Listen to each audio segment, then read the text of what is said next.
I would just like to know, young man, what is your what is your view on codependent relationships, romantic codependent relationships? What do you think? I know I need to get out of this one. That's for sure. Listen, there's the door. There's the door. Right over there. Just go Oh, there. we're already breaking up? I can't Yeah, believe it. already. After all we've been through. We're big in Japan, though. We're very big in Japan. Yes, we are big in Japan. I want you to know we're big in Japan. Very, very big Right. in Japan. Right. And the Japanese love the fact that we're big in Japan. Okay, So, stop right there. Quit while you're ahead. codependent relationship. How do you define a codependent relationship? Well, how I define a codependent relationship is there are two parties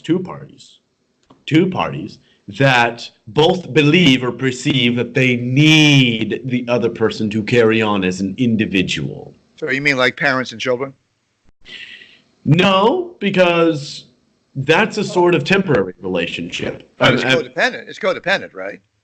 Well, it's temporary though. In the context of romantic relationships, the mutually understood concept is that it is permanent. Oh, you have a lot to learn about relationships. Let me tell you something. Well, good relationships, yeah. Oh, you have a lot to learn about relationships. Join the modern world. The modern world. Listen, I can hear the broken hearts of all the women you've let down in your life.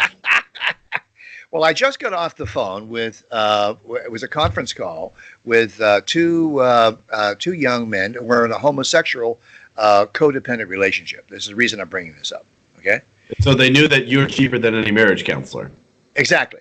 Right. No. And the fact that I enjoy a glass of wine while I'm doing counseling, that was a plus because they were drinking wine. Because you're very experienced in homosexual relationships. Codependent relationship. Yes.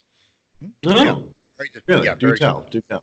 Yeah. So anyway, so I agree with you that codependency means that the two people are in a relationship because they think that they need each other, but you haven't filled in the blank. Need each other for what? Well, I would say to make them whole, to make them individuals, to make them have their purpose, have happiness. Oh, you're getting there. You're getting there. Yeah. In other This words, is coming from a guy that's never been in a romantic relationship. Okay, that's why I'm asking you. That's why I'm asking. I need some credit. You should throw money at me for being so. That's why I'm asking. That's why I'm asking you. No, these two young men that I was just talking with. First of all, they did not know that they were in a codependent relationship. Oh boy. Yeah. So there was a big problem, and there's nothing homosexual about this. Okay, codependent relationships are they're universal. very gay together, aren't they? They're very gay together. But this happens in heterosexual, homosexual, bisexual, any type of relationship.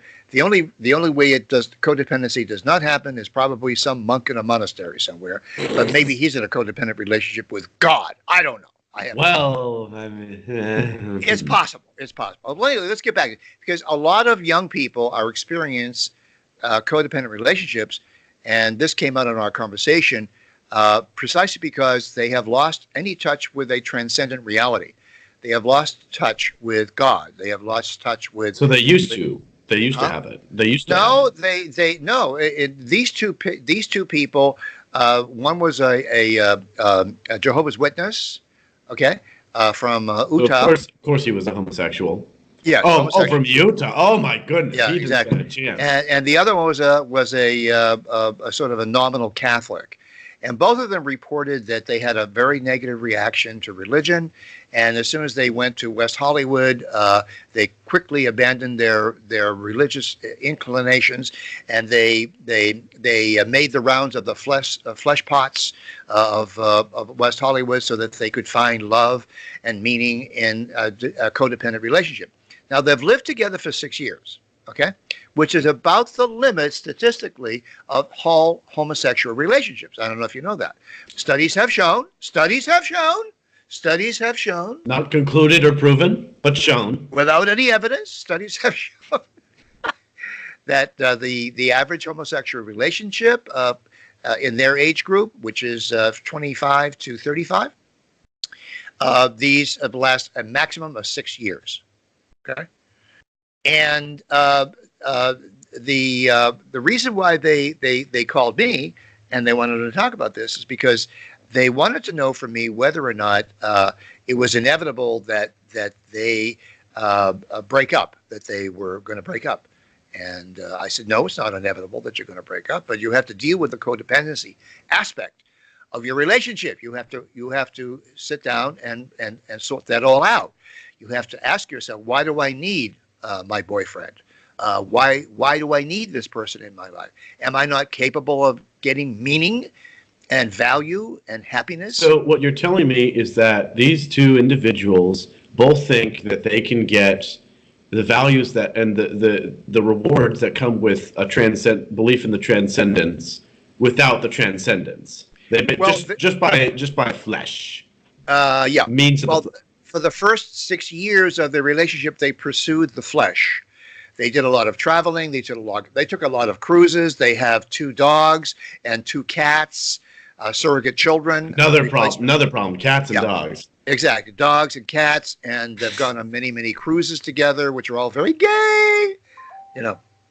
So one of them is texting me now, actually. Anyway, so the advice I tried to give them is that codependent relationships, as soon as you recognize you're in one, get out of it right away. Yeah. Get out. Because there is, and they asked me, they said, why? I said, well, because it's never going to be fruitful. It's never going to bear fruit. I mean, aside from the fact that you can't procreate, aside from that fact, I mean, you can try, and they actually alluded to the fact that they wanted to hire a woman to have a semen donation, and they would have a baby, and they'd bring the baby. I said, yeah, well, you can join the cats and the dogs, right, in the nursery. So you put a baby in there. Maybe things will get better. No, things are not going to get better if you make a baby. No, it's not going to happen. The problem was with the two of you. The two of you are dependent upon each other for meaning and for purpose in life, and it's never, ever, ever going to work that way. Pretty straightforward. I mean, and they said, well, how would it work? I said, well, it would work if both of you had an independent purpose in life that you were pursuing, and your partner, your boyfriend, was actually going to be helping you as best that boyfriend could without being dependent upon you and without you being dependent upon the boyfriend. Yeah. I no matter how you look at it, I think they never really became their own person. From what it sounds like their relationship was forged in the fire of rebellion against the authorities that they're brought up in. They finally admitted that. They finally admitted that in conversation, that they were reactionary. The reason why they fell into each other's arms was because they were both reactionary to the imposition of religion by their parents. So they did admit to that. But then I said to them this. I said, well, okay, if we subtract your negative experience with your parents' religion being foisted upon you, which is true, what is the purpose of your life? Is it just going on cruises and having dogs and cats and making artificial babies? What is the purpose of your life? Why will the world be a better place? Why will the species of humanity be a better place? Because either of you ever existed. Why? And they had no answer for that. Assuming that is even the purpose of life. Well, yeah. I said to him, that's my. From at least a societal standpoint, I mean, you could be as miserable as you want, but from a societal standpoint, you really should contribute something to the world. Do you know what the sad part is? The sad part is, Alex, that the reason they call me is that they are continually fighting and even beating each other up physically. Is that a guy? I've never been in a homosexual male relationship. I don't know if that's a thing. It's not just homosexuality that's the problem here, okay? I don't want to couch it this way. It's not homosexuality that's the problem. I see this in heterosexual relationships where a man will beat the woman or the woman will beat the man because they're. Have you ever seen the movie Who's Afraid of Virginia Woolf with Richard Burton? I've heard of it. It's. You should watch that. If you want to watch a study. It was Edward Albee's famous novel by the same name. Mike Nichols directed, Richard Burton and Elizabeth Taylor. Wasn't also a play. It was a play, yes. And I by some happenstance, I I actually screened it last night. I didn't even know these people were going to call me today. But I referred them to the movie. Now I'm going to wait to see if they actually look at it. Because if you watch that movie, you understand the viciousness that codependent games can play. They can destroy people. Another reason why I'm single, happily single. Cheers, Alex.